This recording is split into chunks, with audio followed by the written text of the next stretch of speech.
dah pernah ada anak, tapi selepas beberapa tahun dah usaha, tapi masih sukar dapat anak lagi ya, untuk anak yang kedua, ketiga dan seterusnya. So, kenapa boleh jadi macam tu dan apa yang perlu dibuat? Ini berdasarkan soalan daripada rakan sosial media melalui tanya Dr. Nur, link dekat bio, okay? So, nasihat Kak Nur, apa yang perlu dibuat? Of course, konsepnya kita kena cek kedua-dua pasangan.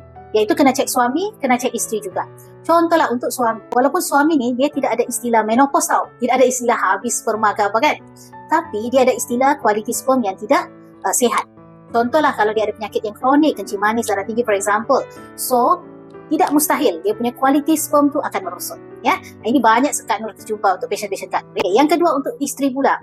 Walaupun kita pernah ada anak, tapi kita tidak tahu within 6 years, 10 years for example, anything can happen dekat badan kita, ada perubahan atau penyakit kronik yang berlaku, contoh kencing manis kan.